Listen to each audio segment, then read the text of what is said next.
दोस्तों नमस्कार। आज मैं और मेरे साथी राजेश कुमार सिन्हा आए हुए हैं रांची के विधायक, रांची विधानसभा क्षेत्र के विधायक सीपी सिंह के पास। सीपी सिंह लगातार 6 बार से विधायक रहे हैं और उनके नाम ये रिकॉर्ड रहा है। 1996 से लेकर के अब तक वो लगातार विधायक रहे हैं। विधानसभा सीट उनकी एक ही रही है, बदली नहीं गई है, भारतीय जनता पार्टी के हैं।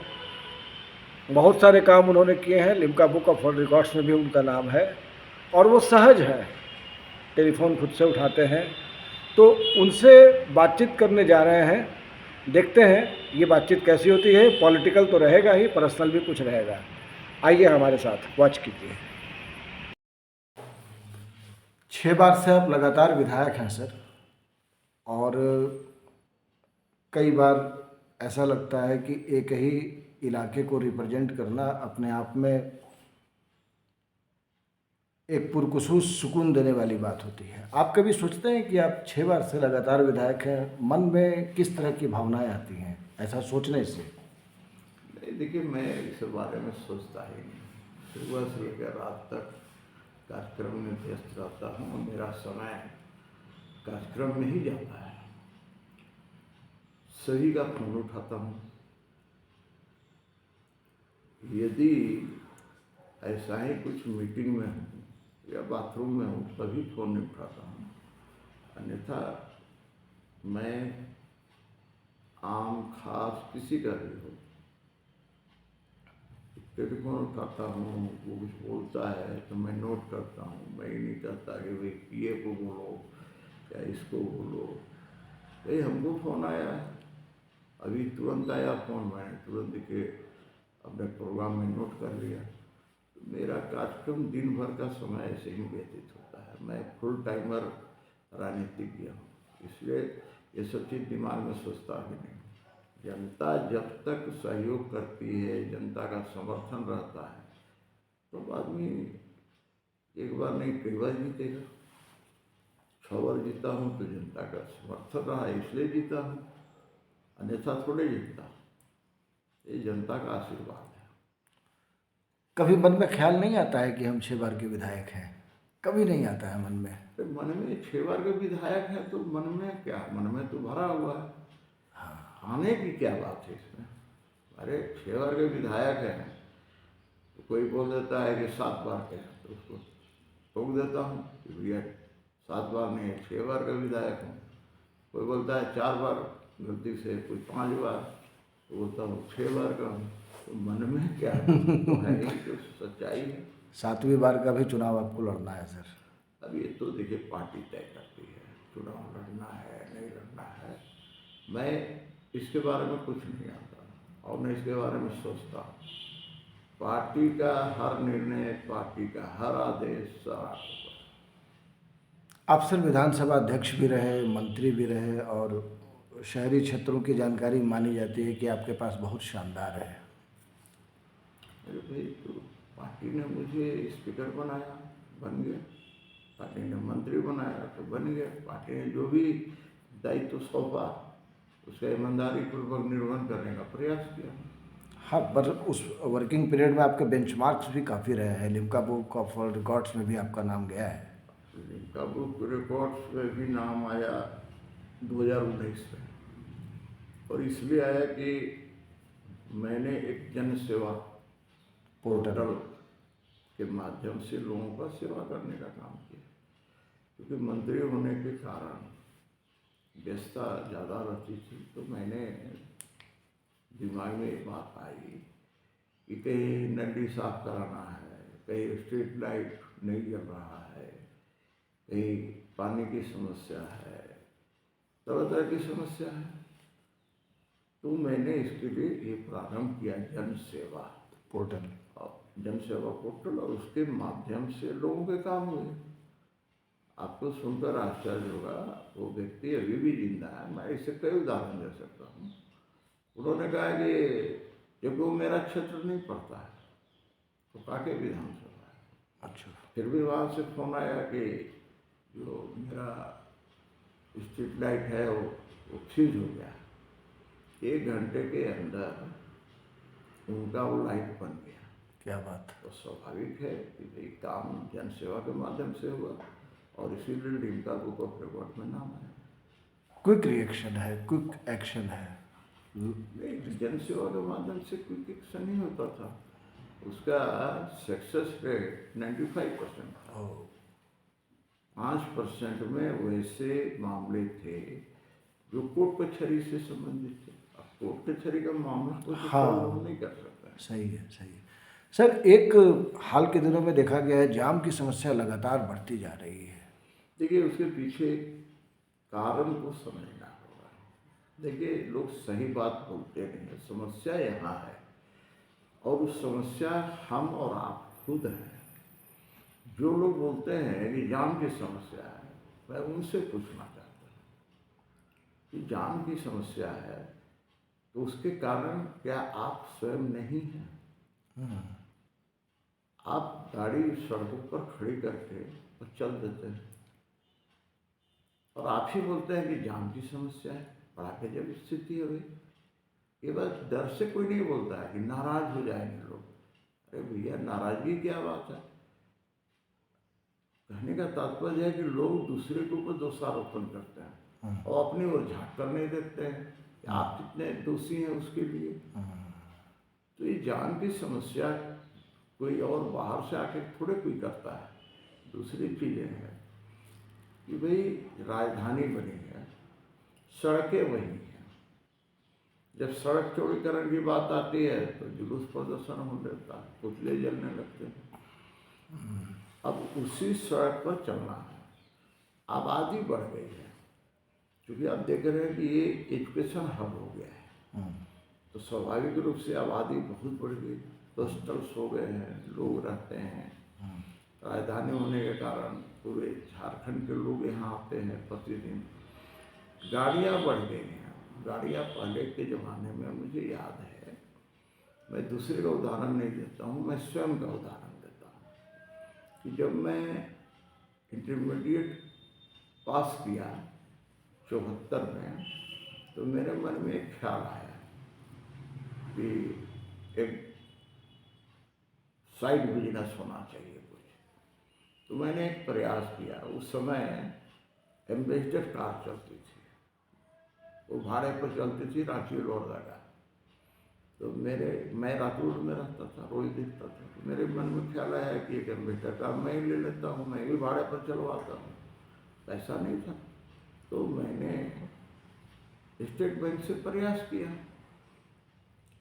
उसके लिए था कि बेरोजगार युवकों को, शिक्षित बेरोजगार है, तो उसको इंडस्ट्रीज ऑफिस के थ्रू वो बनाना पड़ता था और बैंक में अप्लाई करने के बाद वहाँ से लोन मिलता था। मैंने भी सारा बनाया, प्लान किया और उसके बाद बैंक में अप्लाई किया। तो बैंक ने लोन नहीं दिया। अच्छा। लोन नहीं दिया। उस समय एम्बेसडर कार की कीमत 24,000 कुछ था। 74 की बात मैं बता रहा हूँ। एम्बेसडर कार की कीमत 24,000 कुछ रुपए थी। तो आप उसका जो 25% राशि अपनी जमा, मैंने वो भी व्यवस्था करके सारा काम किया, लेकिन मुझे नहीं मिला। आज स्थिति ये है कि बैंक वाले को आप कहिएगा कि मुझे कार चाहिए, तो कहते हैं कि मैं घर पर भेज देता हूँ अपने स्टाफ को। तो उस समय का स्थिति अब आज की स्थिति में अंतर समझ लीजिए, जमीन आसमान। अभी जिसको भी है थोड़ा सा पैसा देने के बाद कार अवेलेबल हो जाती है।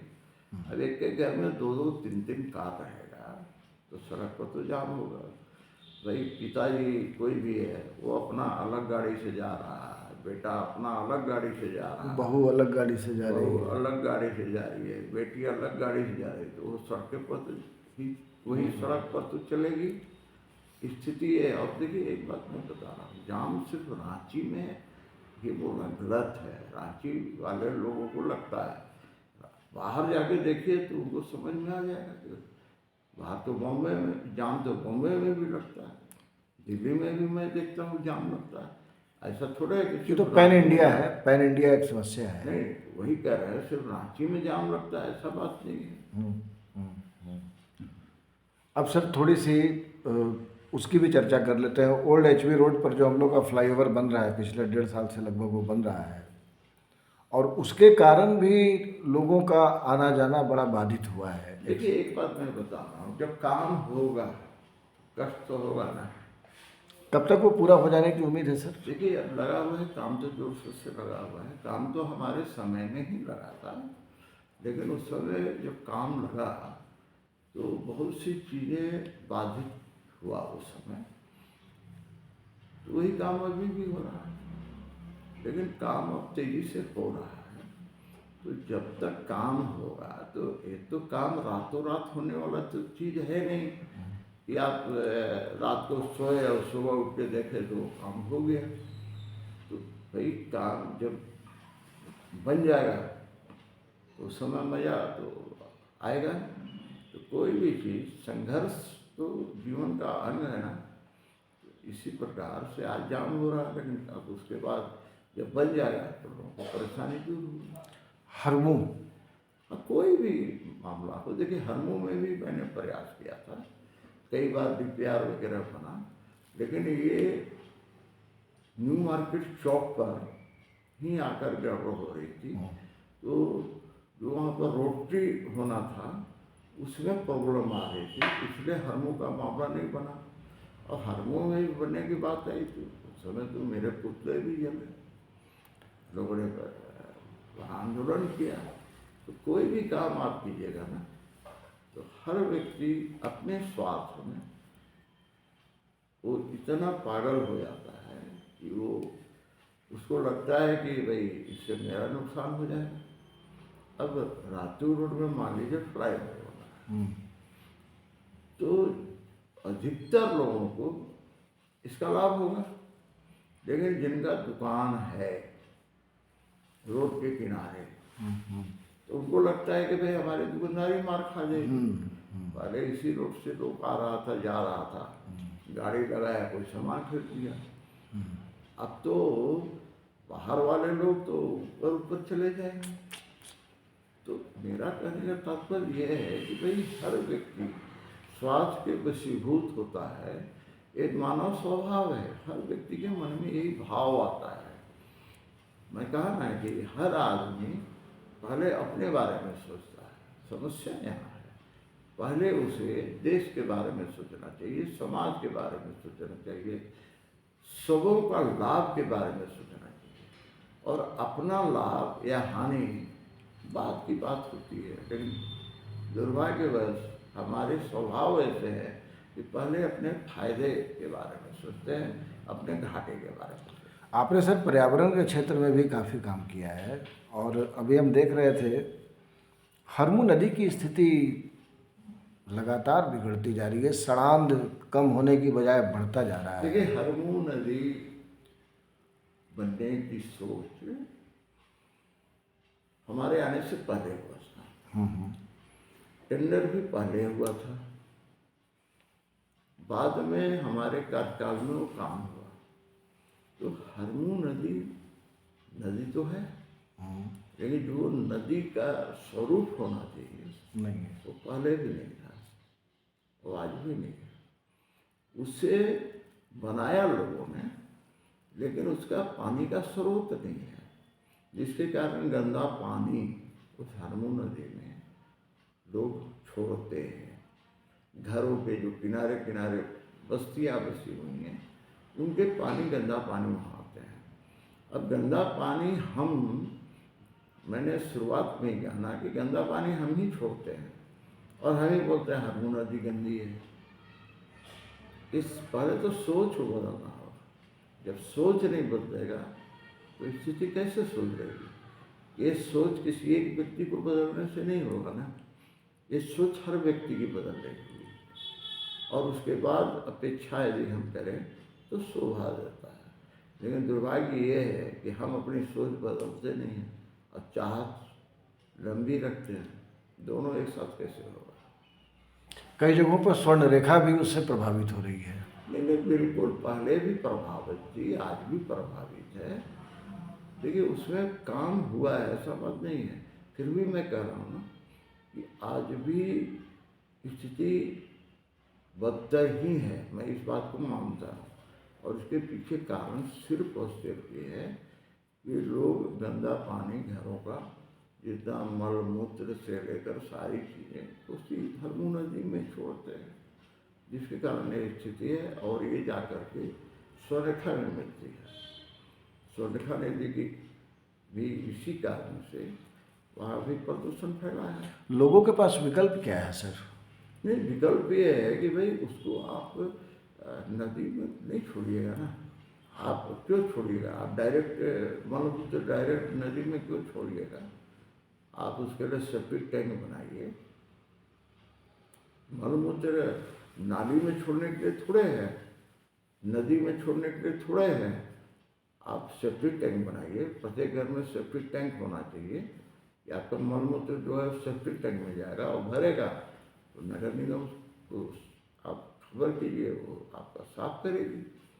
हम उसको डायरेक्ट ले आके नदी में नहीं छोड़ देंगे।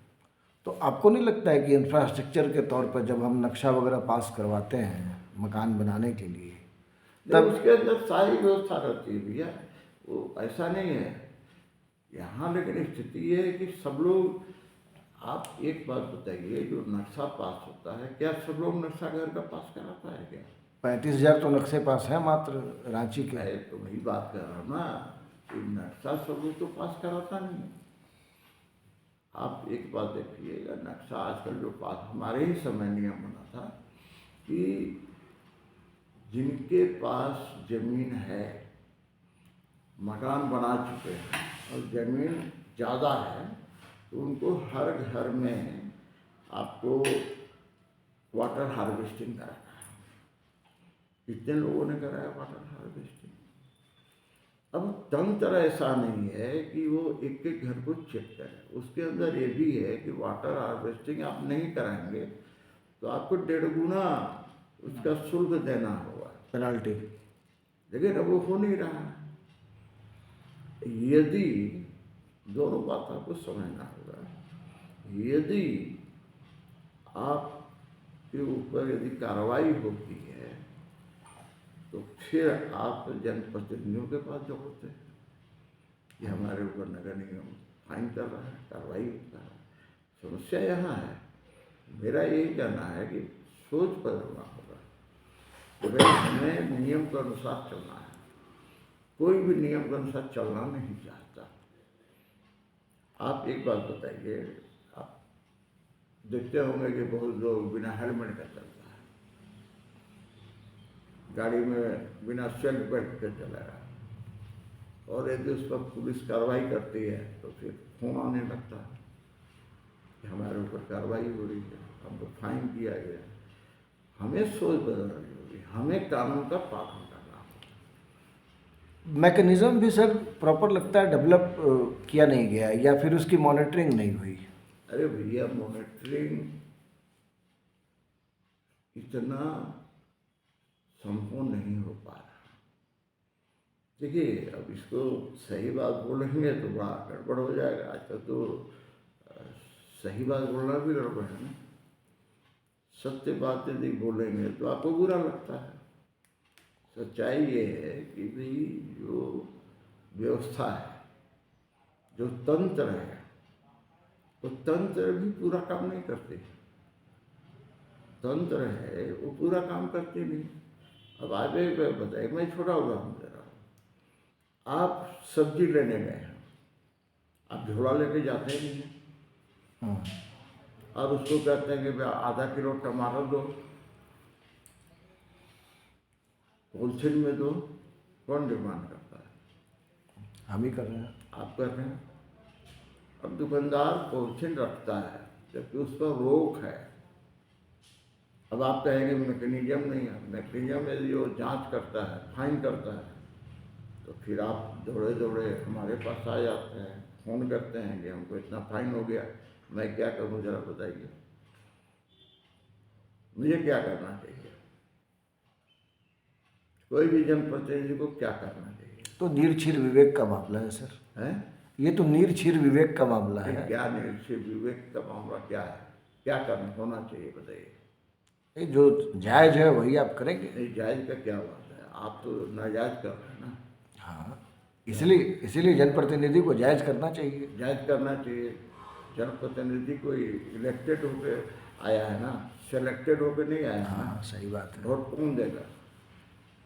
वोट देने समय नहीं, वोट देने समय कोई जब प्रतिनिधि बोलता है क्या कि भाई हम भ्रष्टाचारी का वोट नहीं लेंगे? बोलता है क्या? कोई नहीं बोलता है।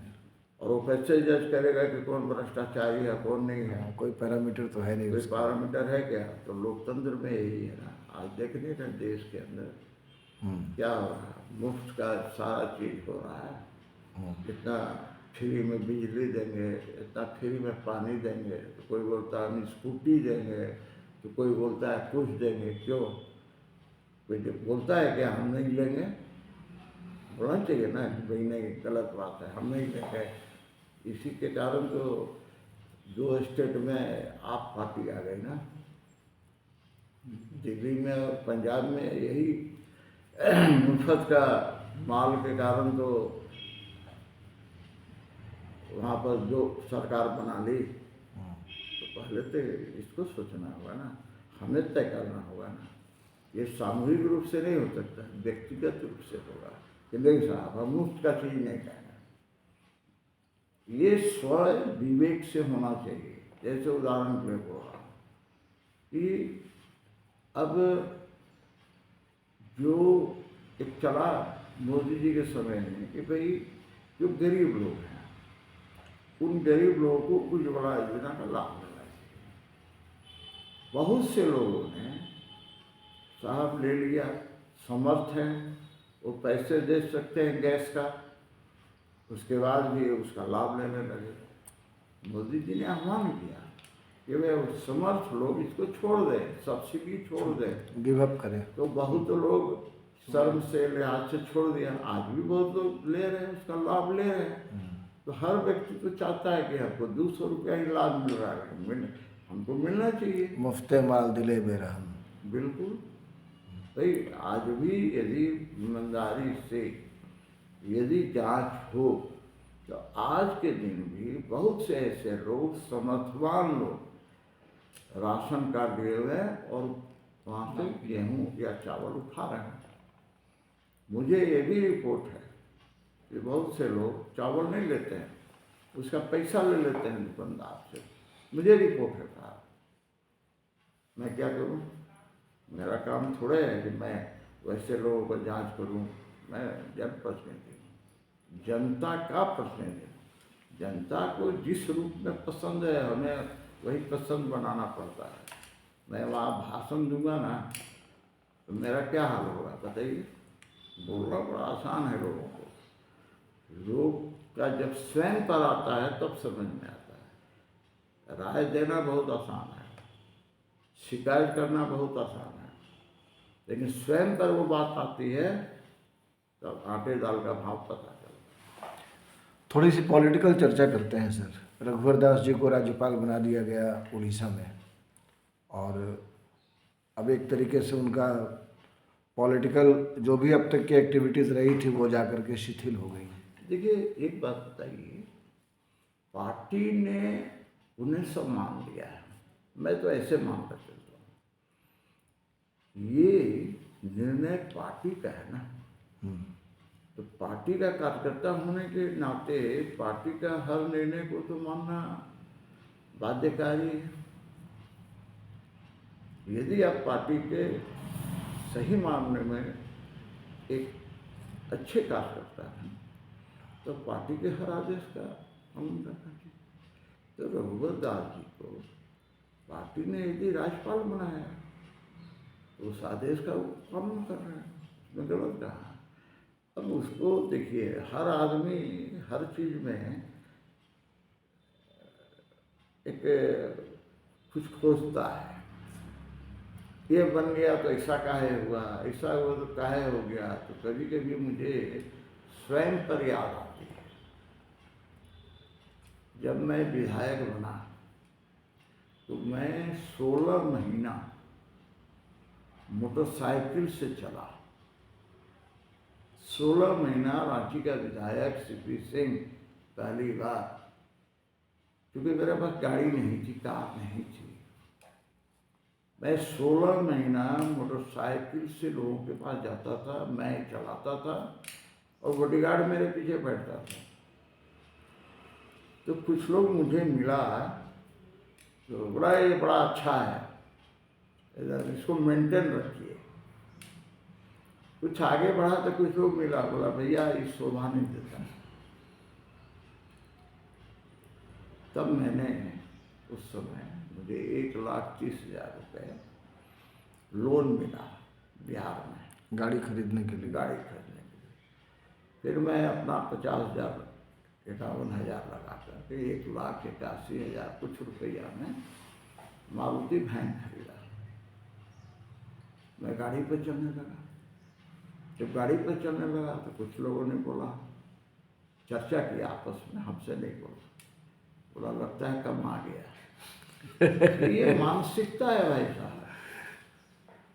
तो आप किस मानसिकता में जिंदा रहना चाहते हैं, तो अपनी मानसिकता को ठीक रखना। मैं इतना ही जानता हूँ कि अपनी मानसिकता को ठीक रखिए। हाँ, आपसे हो सके बगल वाला को बोल सकते हैं। जैसे कि मेरी एक आदत है कि मेरे साथ जल्दी कोई भोजन पर साथ में बैठना नहीं चाहता। इसलिए नहीं चाहता कि मैं कहता हूँ कि भाई भोजन उतना ही अपने प्लेट में या पत्तल में लो जितना तुम खा सकते हो, एक अन्न भी छोड़ना नहीं है। अब लोग आदत नहीं है, छोड़ देते हैं। तो मैं कहता हूँ कि भैया पूरा खाओ। हाँ, ज़्यादा दे दिया भैया, ज़्यादा दे दिया, हम उतना ही लेंगे ना जितना खा सकते हैं। मेरे प्लेट देखो एकदम बिल्कुल साफ है, लगेगा ही नहीं कि प्लेट में मैंने कुछ खाया था। तो अब ये तो स्वयं से है ना। मुझे खुशी है कि कुछ लोगों ने इसको शुरू कर दिया, ये अन्न नहीं छोड़ा। तो मैं चाहता हूँ कि 10 लोगों को ही हम प्रेरित कर सकें। तो मैं समझता हूँ कि मैंने भाई चलो 10 लोगों को प्रेरित किया। मेरे घर में ही मुझे याद है कि मेरे छोटे छोटे जब बच्चे थे तो खाना खाते थे, मैं कभी आ गया उस बीच तो मैं देखता था छोड़ दिया। मैं बोलता था क्यों छोड़ा, बोलता मम्मी दे दी। मम्मी को कोई तरह बिगड़ता था, क्यों दे दिया। तो आज वो बच्चे हैं साहब उतना ही लेते हैं जितना वो खा सकते हैं। एक प्रभाव पड़ा। तो हर व्यक्ति को ये प्रयास करना चाहिए। जैसे नल से पानी है, अभी बहुत लोग लाते हैं पानी और हाथ धुलाने के नाम पर बहुत ज़्यादा उजलते हैं। मैं कहता हूँ मेरे को छोड़ दो भाई, मैं कम पानी से ही यूज करता हूँ। मैं घर में मेरे यहाँ टंकी है, बोरिंग है, पानी जितना चाहे हम कर सकते हैं। लेकिन मैंने तय किया कि नहीं साहब, मैं जब दाढ़ी बनाता हूँ ना तो उसको धोना ही पड़ता है, तो मैं उतना ही पानी गिराता हूँ जितनी ज़रूरत है। मैं नल को बंद कर देता हूँ। ऐसा नहीं कि नल चलते रहेगा और मैं दाढ़ी बढ़ा। एक उदाहरण छोटा सा दे रहा हूँ, इसलिए कि भाई पानी बर्बाद नहीं करना चाहिए, क्योंकि पानी की किल्लत हो जाती है, लोग कितना परेशान होते हैं। गर्मी का दिन आते ही लोगों के हाहाकार मच जाता है। पानी के लिए हमारे पास बोरिंग करा दीजिए, बोरिंग करा दीजिए। एक गली में कई बोरिंग कराना पड़ता है। तो मैं कहता हूँ कि हम क्यों पानी बर्बाद करें। सही है। तो ये मानसिकता स्वयं की होनी चाहिए। 43 साल पुरानी आपकी पार्टी हो गई सर। 80 में बीजेपी का गठन किया गया था। अटल बिहारी वाजपेयी इसके पहले अध्यक्ष हुआ करते थे। मैं गया था भाई साहब। और आपने उसी दिन शायद ज्वाइन भी किया था। नहीं। अच्छा, बाद में आप आए थे। नहीं, मैं बाद में नहीं आया। मैं भाजपा के गठन के पहले से पार्टी में काम कर रहा हूँ। जनता पार्टी। उससे भी पहले से मैं जब 9वीं कक्षा का छात्र था, अच्छा, तब से मैं पार्टी का काम कर रहा हूँ, 69 से। फिर मैं अखिल भारतीय विद्यार्थी परिषद में काम किया, छात्र आंदोलन में मैं काम किया, मैं जेल भी गया छात्र आंदोलन में। 7 महीना आप जेल में थे। 6 महीना 4 दिन में जेल में था, इमरजेंसी में। फिर मैं निकला, पार्टी का काम किया। फिर उस समय जनता पार्टी बनी। फिर भारतीय जनता युवा मोर्चा का मैं पदाधिकारी रहा जिला में। तो मैं पार्टी गठन से पहले से काम कर रहा हूँ। उसके पहले हमारी पार्टी भारतीय जनसंघ हुआ करती थी। तो मैं भारतीय जनसंघ से काम कर रहा हूँ। जब 80 में पार्टी का गठन हुआ और बॉम्बे में महाधिवेशन हुआ तो मैं उसमें भी गया था, शामिल हुआ था। इसलिए जहाँ तक सवाल है तो मैं पार्टी गठन के पहले से काम कर रहा हूँ। 5 दशक से ज़्यादा का समय हो गया सर। इन बिटवीन बहुत सारे परिवर्तन आए, बहुत सारे चेंजेस आए, संगठन का ढांचा भी बदला और तमाम तरह की जो ज़रूरी चीज़ें थी वो बदल गई। कहीं ना कहीं आपको ऐसा महसूस होता है क्या कि पार्टी से माने आम लोग तो जुड़े ही हैं, आम लोग तो जुड़े ही हैं, लेकिन धीरे धीरे धीरे धीरे शहरी पार्टी होकर के रह गई, फिर गाँव में बाद में जा कर के इसका विस्तार हुआ। हालांकि अभी भी गांव में भारतीय जनता पार्टी, हम झारखंड की बात कर रहे हैं, पूरे देश की बात नहीं कर रहे हैं, तो कोई कोर कसर आपको दिखती है क्या? देखिए, जहाँ तक सवाल है पार्टी के गठन से लेकर अभी तक की जो यात्रा है, तो जिस समय पार्टी का गठन हुआ तो शहर के अंदर सीमित थी, लेकिन पार्टी धीरे धीरे अपना विस्तार गांव तक किया है।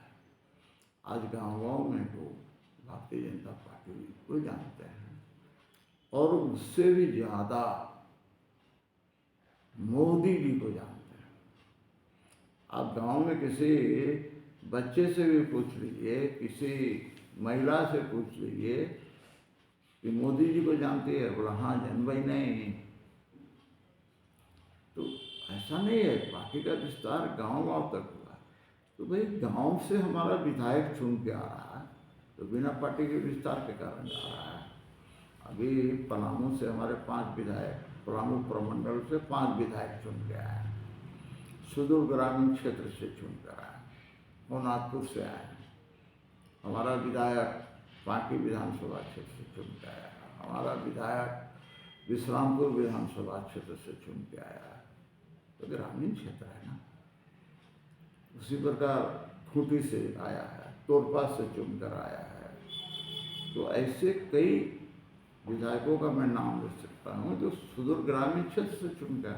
तो पार्टी का हमारा विस्तार हुआ है और विश्व की सबसे बड़ी पार्टी ऐसी थोड़ी बनी थी। ये मेहनत का ही, हमारे नेताओं का, कार्यकर्ताओं का मेहनत का प्रतिफल है। पार्टी बढ़ रही है, पार्टी गांव में भी विस्तार हुआ है।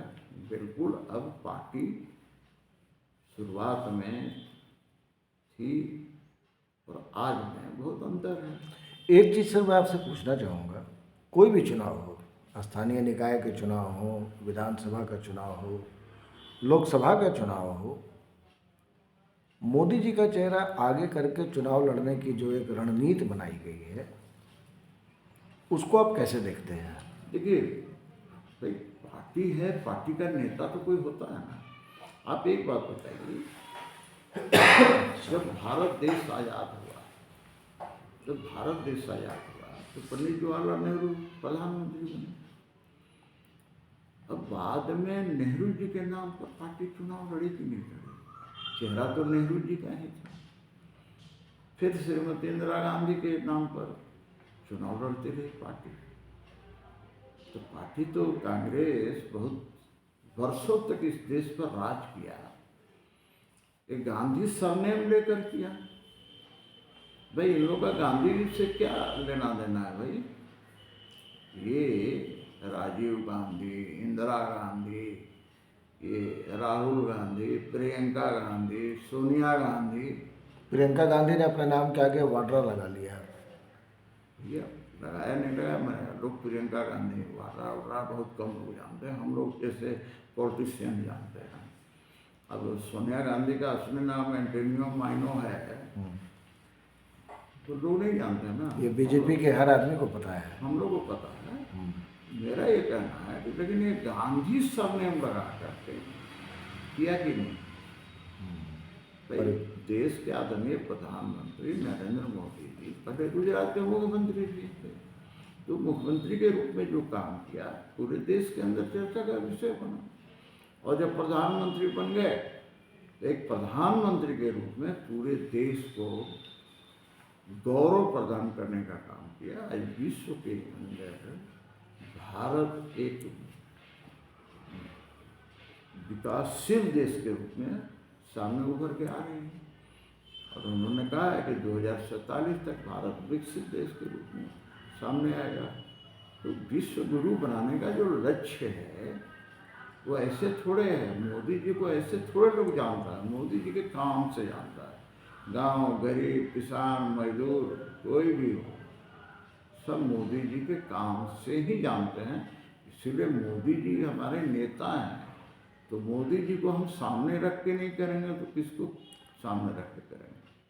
पार्टी मैंने के कोई भी चुनाव हो, स्थानीय निकाय इससे का क्या हो, मतलब है? स्थानीय चुनाव में मोदी जी भाषण देने आते हैं क्या? तो एमएलए चुनाव में जाते हैं, एमपी चुनाव में जाते हैं।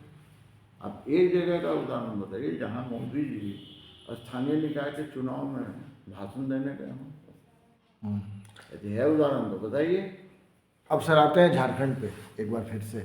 झारखंड में अगले साल के आखिरी में विधानसभा के चुनाव होने हैं। अभी जो भारतीय जनता पार्टी का संगठन है, आप उसको देख ही रहे हैं, बाबूलाल मरांडी जी उसके अध्यक्ष हैं। कुछ लोगों को और लाने की भी बात चल रही है जो किन्हीं कारणों से छोड़कर चले गए या जिनको पार्टी ने उस योग्य नहीं समझा। तो इस रणनीति से क्या आपको लगता है कि 2024 में आप हेमंत सरकार को हटा करके भारतीय जनता पार्टी की सरकार एक बार फिर से बनाने की कोशिश में है? देखिए, जो स्थिति है आज इस राज्य की, आज इस राज्य में भ्रष्टाचार का बोलबाला है।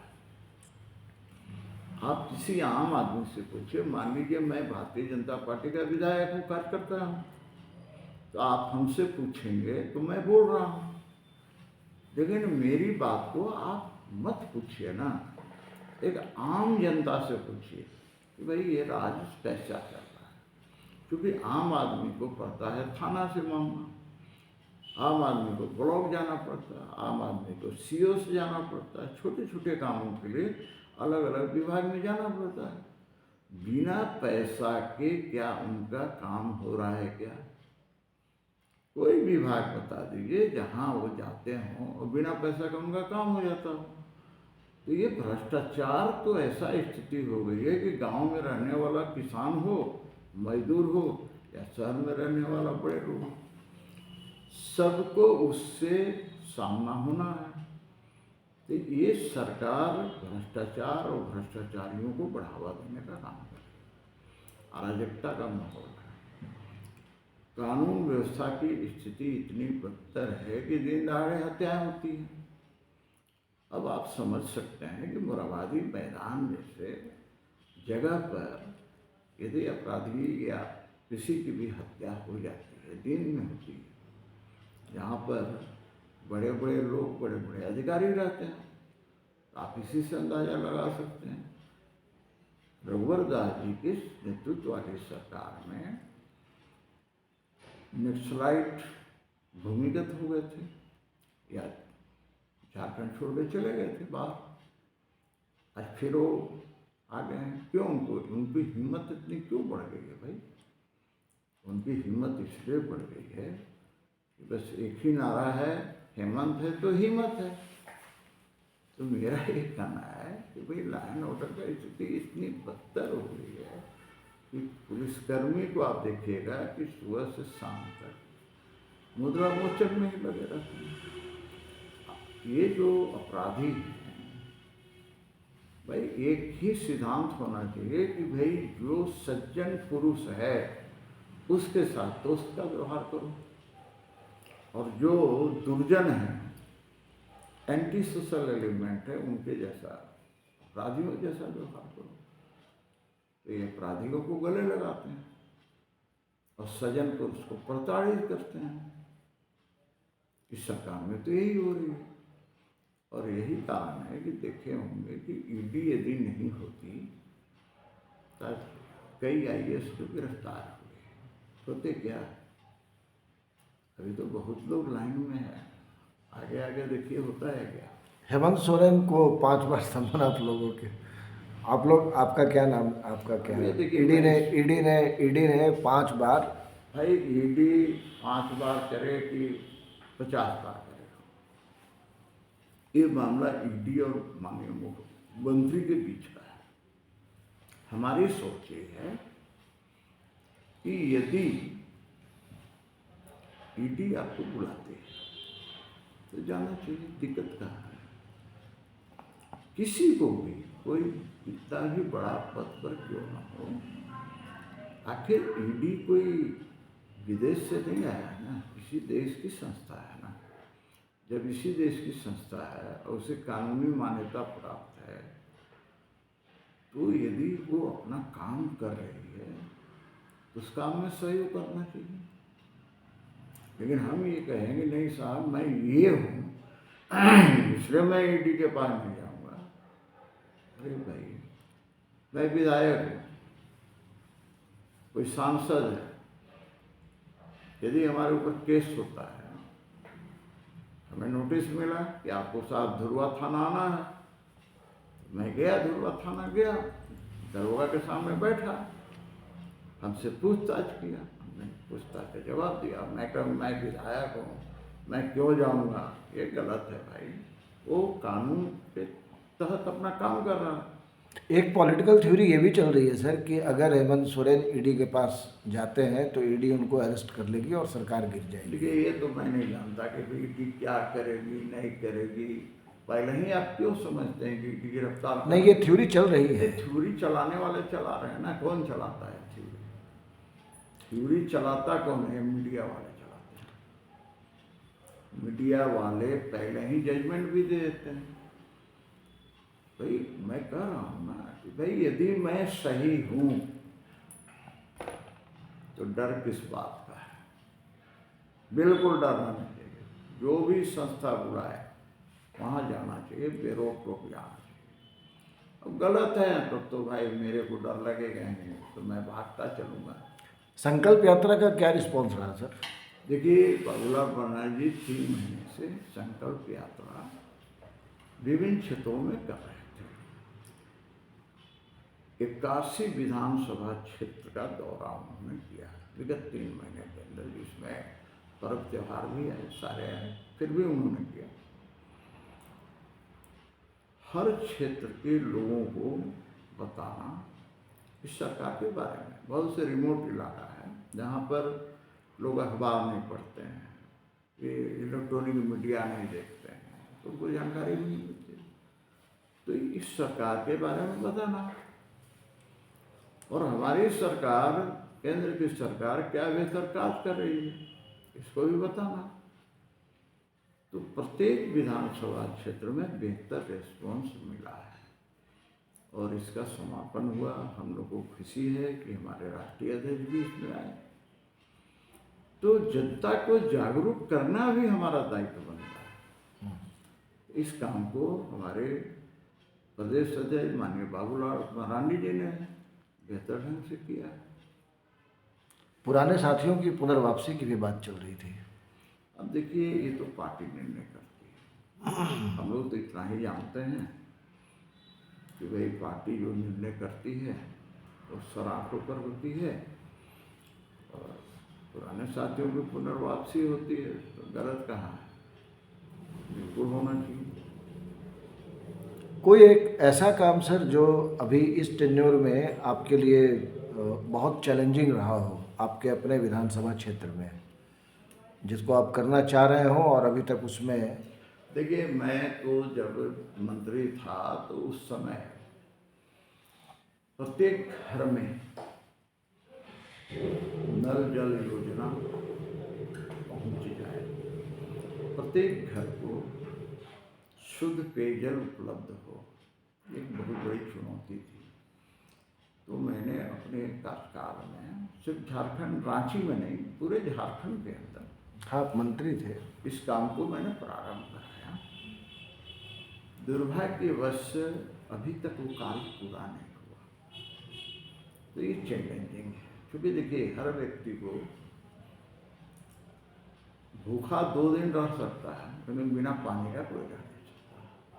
आपकी बात हुई मुख्यमंत्री महोदय से? नहीं, बात होती रहती है, बात होती रहती है। अभी तो हम लोग जुटकों का घेराव भी किया था, धरना भी दिया था। हमारा ये कहना है कि भाई ये काम जल्द से जल्द समाप्त होना चाहिए और हर घर को पानी मिलना चाहिए।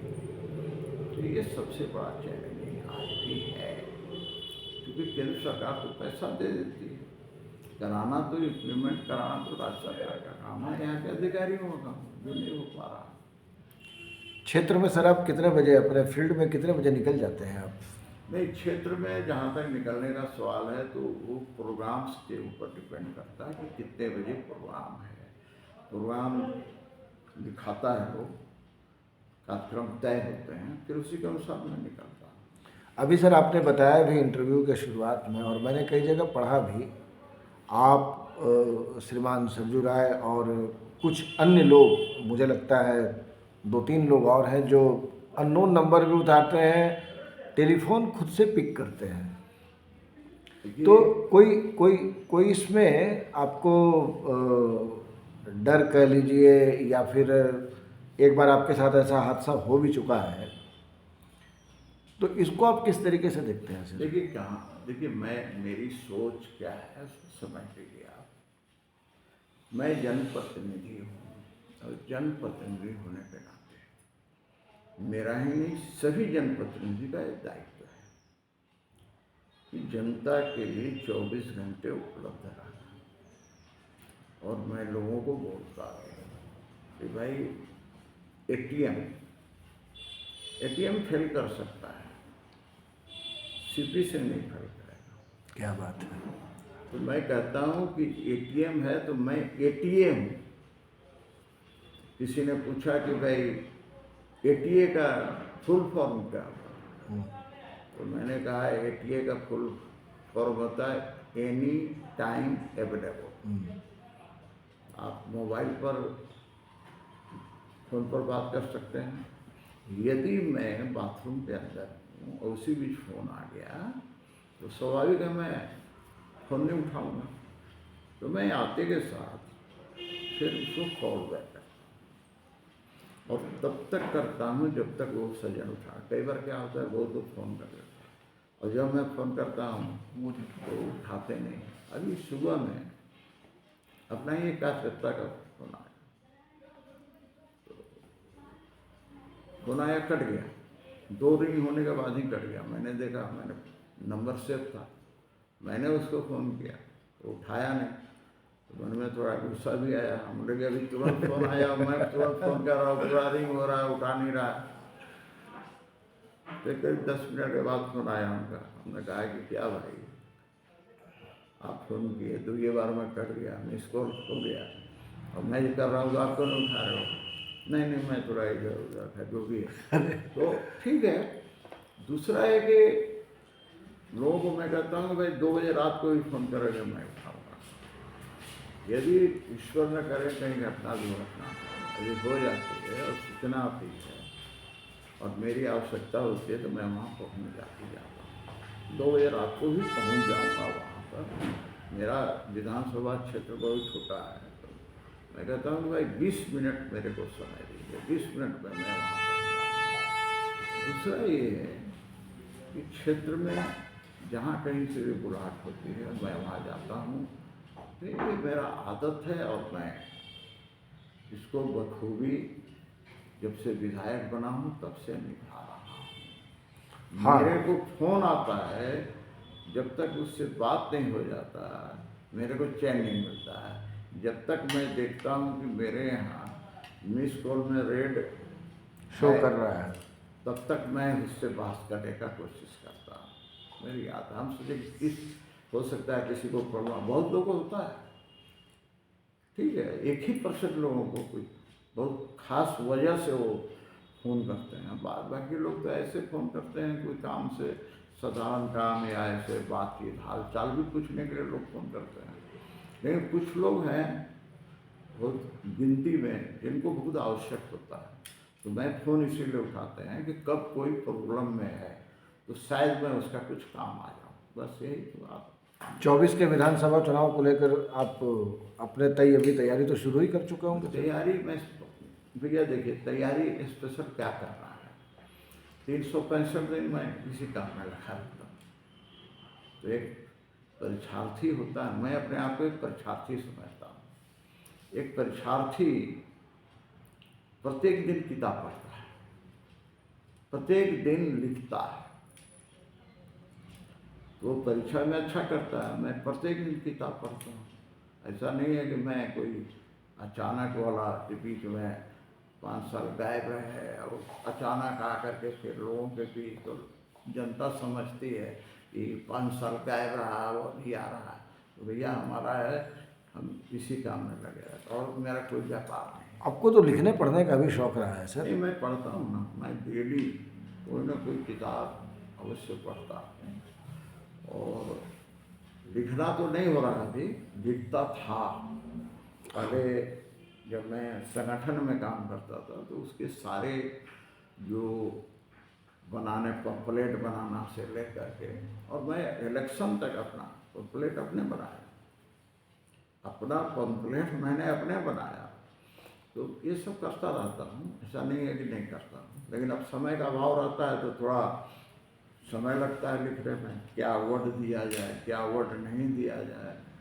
फिर मेरी आदत है कि मैं थोड़ा दूसरों को भी कहता हूँ कि भैया देखो तो अच्छा लगेगा कि नहीं। कुछ लोग सजेशन देते हैं कि भैया इसके बदला ये रहे, तो मैं इसमें ये नहीं समझता हूँ कि कोई मैं प्रकांड विद्वान, एक साधारण कार्यकर्ता को भी मैं दिखाता हूँ कि भाई कैसा लग रहा है, पढ़ के बताओ। कुछ लोग बोलते हैं भैया इसका, कुछ लोग बोलते ना भैया अच्छा है, ऐसे ही चलता है। सिनेमा देखने का शौक रहा सर आपको? सिनेमा तो देखने का इतना शौक था, इतना शौक था कि एक ज़माने में मैं रात को 3 सिनेमा देखता था।